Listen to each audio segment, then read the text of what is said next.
গোঘাটের কামারপুকুর সহ কৃষি অধিকর্তার করণ ঘেরাও করে বিক্ষোভ ক্ষতিগ্রস্ত আলু চাষিদের। অভিযোগ, আলু চাষের আগে বিমার টাকা জমা দেওয়া সত্ত্বেও ক্ষতিপূরণের বৈষম্য হয়েছে। বিভিন্ন এলাকায় বিভিন্ন রকমভাবে ক্ষতিপূরণ ঘোষণা করেছে কৃষি দপ্তর।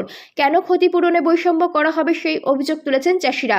চাষিদের দাবি, যেখানে আলু চাষ কম সেখানে প্রায় ৭৮.৫১% ক্ষতিপূরণ ঘোষণা করা হয়েছে একই পরিমাণ বিমার টাকা জমা দিয়ে। অথচ যেখানে আলুর ক্ষতি হয়েছে সেখানে কোথাও ১২%, কোথাও ২.১০% ক্ষতিপূরণের ঘোষণা করেছে। কেন এমনটা হলো সেই দাবি চাষিদের। যদিও চাষিদের দাবি সবটাই গোটা গেম। একই দাবি নিয়ে চাষিদের সঙ্গে ক্ষোভে অংশ নেয় সমবায় সমিতির ম্যানেজার থেকে কর্মীরাও। চাষিদের দাবি, ক্ষতিপূরণের বৈষম্য হয়েছে, তার তদন্ত হোক। সমবায় সমিতির ম্যানেজারের দাবি, ভাগ বাটোয়ারার জন্যই ক্ষতিপূরণের বৈষম্য। যদিও এই নিয়ে কৃষি দপ্তরের সহ অধিকর্তা ক্যামেরার সামনে কিছুই বলতে চাননি। 24 আওয়ার্স আরামবাগের রিপোর্ট। যে ক্লেম সেটেলমেন্টগুলো হয় এখন 2020 সালের পর থেকে টেকনোলজি বেসড হয়ে গেছে। টেকনোলজি বেসড এটা তো আমি করিনি, টেকনোলজি বেসড যেটা নোটিফিকেশন হয়েছে অ্যাকর্ডিংলি নোটিফিকেশন ওয়াইজ যেমন হয় সেরকম, যেটা দু ধরনের হয়, কোয়ালিটেটিভ হয়, কোয়ান্টিটিভ হয়। কোয়ান্টিটিভ হচ্ছে স্যাটেলাইট ইমেজারি অ্যান্ড হচ্ছে আপনার কি বলে। আমাদের চাষিরা সমবায়ের মাধ্যমে লোন নিয়েছে, কেউ ব্যাংকের মাধ্যমে লোন নিয়েছে। আমাদের চাষে কতটা ক্ষয়ক্ষতি হয়েছে তার রিপোর্ট পাঠানো হয়েছে এডি অফিসের মাধ্যমে। উনি স্যাটেলাইট ইমেজের কথা বলছেন। ধরুন আমার কামারপুকুর অঞ্চল বন্যায় কতটা ক্ষয়ক্ষতি হয়েছে, স্যাটেলাইট ইমেজের উপর যদি সর্বোচ্চ নির্ভর করে, তাহলে যেই অঞ্চলে ধরুন আলু চাষ হয়নি সেই অঞ্চলে আলুর ক্ষতিপূরণ বিপুল পরিমাণে এলো কী করে। কামারপুকুর অঞ্চলে আলু চাষ হয়েছে, একের অধিক দুবার আলু লাগাতে হয়েছে, ক্ষয়ক্ষতি হয়েছে, ডুবে গেছে, সেসব রিপোর্ট পাঠানোর কথা এডিও সাহেব বলছেন। ওই রিপোর্ট আমরা পাঠাই না, ওগুলো স্যাটেলাইট ইমেজে তৈরি হয়। তাহলে উনি অধিকর্তা হয়ে এখানে কি করতে আছেন? চাষি তো তার ইন্স্যুরেন্স কোম্পানিকে খরচের বিমা দিচ্ছে, সেই বিমার টাকাটা কখন ফেরত আসবে? চাষিদের যখন ক্ষয়ক্ষতি সে তো তখনই আশা করবে। রাজ্য সরকার নিজে ঘোষণা করেছে এই ক্ষয়ক্ষতি দিয়ে হবে, এডিও সাহেব দিকে রিপোর্ট তলব দিয়েছে যে রিপোর্ট পেশ করুন। তাহলে সেই কি রিপোর্ট পাঠিয়েছে সেই রিপোর্টের কপিও আমাদেরকে দেখাতে হবে। উনি সেটাও দেখাতে চাইছেন না। আমরা চাই রাজ্য সরকারের হস্তক্ষেপে। এখানে কোনো গড আপ গেম আছে, সাধারণ মানুষের আইডিয়া চিন্তাভাবনা, যে এখানে কোনো এডিও সাহেব এবং ইন্স্যুরেন্স কোম্পানি কোথাও একটা গড আপ চুক্তি গেম রয়েছে। সেটা রাজ্য সরকারের হস্তক্ষেপে সিআইডি তদন্ত হলে সব কিছু বেরিয়ে আসবে। এটাই আমাদের আবেদন রাজ্য সরকারের কাছে। একই ব্লকে একাধ আলাদা আলাদা কি করে হয়?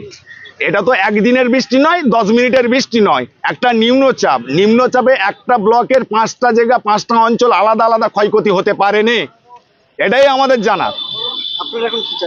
আমরা এখন যেটা বললাম, রাজ্য সরকারের হস্তক্ষেপে এখানে কোথাও গোটাপ চুক্তি আছে কিনা, কি করে চাষিরা ইন্স্যুরেন্স ক্লেমটা ঠিকঠাক পাবে, তাদের ক্ষয়ক্ষতির পূরণটা পাবে, সেটা রাজ্য সরকারের হস্তক্ষেপে আমরা সিআইডি তদন্ত চাই।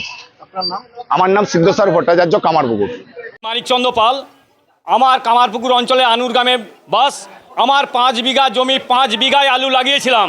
5 বিঘায় জলের তলায়, এবং সেই বৃষ্টির দিনে ভিজে ভিজে শীতে কেঁপে কেঁপে প্রত্যেকটা লোল ভেঙে জল বার করেছি। তৎসত্ত্বেও আমি আলু রক্ষা করতে পারিনি। পুনরায় আমাকে বহু দামে বীজ কিনে আলু লাগাতে হয়েছে।